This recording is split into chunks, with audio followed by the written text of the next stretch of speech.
മുഖ്യമന്ത്രി ഹൈക്കമാൻഡ് തീരുമാനിക്കട്ടെ എന്ന പെന്തക്കോസ് സഭ ഹൈക്കമാൻഡ് തീരുമാനം എന്തായാലും സ്വാഗതം ചെയ്യും. ഒരാളെ പ്രത്യേകമായി പിന്തുണയ്ക്കുന്നു എന്ന പ്രചാരണം തെറ്റാണ്.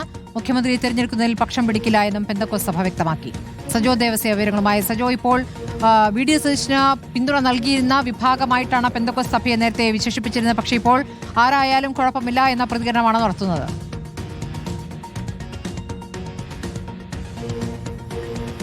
സ്മൃതി, ഇക്കാര്യത്തിൽ ഇന്ത്യ പെന്തക്കോസ് ദൈവസഭയുടെ ഭാഗത്തു നിന്നൊരു ഔദ്യോഗിക പ്രതികരണം പുറത്തുവരികയാണ്. നേരത്തെ IPC സഭയുടെ പിന്തുണ വി.ഡി. സതീശനാണ് എന്ന മട്ടിൽ സമൂഹ മാധ്യമങ്ങളിൽ വ്യാപകമായി ചർച്ചയുണ്ടായിരുന്നു. അത്തരം ചില വേദികളിൽ മുൻപ് വി.ഡി. സതീശൻ പോവുകയും അവരുമായി ആശയവിനിമയം നടത്തുകയും ഒക്കെ ചെയ്ത ദൃശ്യങ്ങൾ ഉപയോഗിച്ച് പ്രചരണം ഉണ്ടായിരുന്നു. അതൊരു പക്ഷേ അതിന്മേലുള്ള ചർച്ചകൾ വലിയ തോതിൽ വളർന്നതോടുകൂടി നമുക്കറിയാവുന്നതുപോലെ വിവിധ സാമൂഹിക വിഭാഗങ്ങളുടെ പിന്തുണ ഈ മുഖ്യമന്ത്രി ചർച്ചയിൽ ആർക്ക് എന്ന ചോദ്യം വളരെ പ്രധാനമാണല്ലോ. ആ ഘട്ടത്തിൽ അത് വ്യാപകമായി സമൂഹ മാധ്യമങ്ങൾ വഴി പ്രചരിച്ച വേളയിലാണ് ഇക്കാര്യത്തിലൊരു പക്ഷം പിടിക്കുന്നില്ല എന്നൊരു നിലപാട് വിശദീകരിക്കേണ്ടതിലേക്ക് അവർ എത്തിപ്പെട്ടു എന്നാണ് നമ്മൾ ഈ ഘട്ടത്തിൽ മനസ്സിലാക്കുന്നത്. അതുകൊണ്ട് അവർ പറയുന്നത് ഹൈക്കമാൻഡ് എന്ത് തീരുമാനമെടുത്താലും അത് അംഗീകരിക്കുകയാണ് വേണ്ടത്.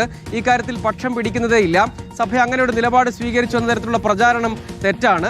ഈ കാര്യത്തിൽ CLP ലീഡറെ തിരഞ്ഞെടുക്കുന്നതടക്കം കോൺഗ്രസിന്റെ ആഭ്യന്തര കാര്യമാണ്. അതിൽ ഇടപെടേണ്ട കാര്യമില്ല. ആരായാലും അത് സന്തോഷത്തോടെ സ്വാഗതം ചെയ്യുകയും അംഗീകരിക്കുകയും ചെയ്യും. ഭരണഘടനാ മൂല്യങ്ങൾ ഉയർത്തിപ്പിടിച്ചുള്ള ഒരു ഭരണ നിർവഹണത്തിന്റെ കാര്യത്തിലാണ് അഭിപ്രായമുള്ളത് എന്ന മട്ടിൽ പ്രതികരിക്കുന്നു. നേരത്തെ വി.ഡി. സതീശനാണ് ഇന്ത്യ പെന്തക്കോസ് സഭയുടെ പിന്തുണ എന്ന മട്ടിലുള്ള പ്രചാരണങ്ങൾ വ്യാപകമായിരുന്നു. ഒരു പരിധിവരെ അവരുമായും വളരെ അടുത്തുള്ള ആശയവിനിമയം അദ്ദേഹം മുൻപ് പല ഘട്ടങ്ങളിലും നടത്തിയിട്ടുണ്ട്. അവർ പല വേദികളിലും അദ്ദേഹം പോവുകയും ചെയ്തിട്ടുണ്ട്. പെന്തക്കോസ് സഭ ഇപ്പോൾ ആരായാലും പിന്തുണയ്ക്കും എന്നുള്ള കാര്യമാണ് ഇപ്പോൾ പ്രതികരിച്ചിരിക്കുന്നത്.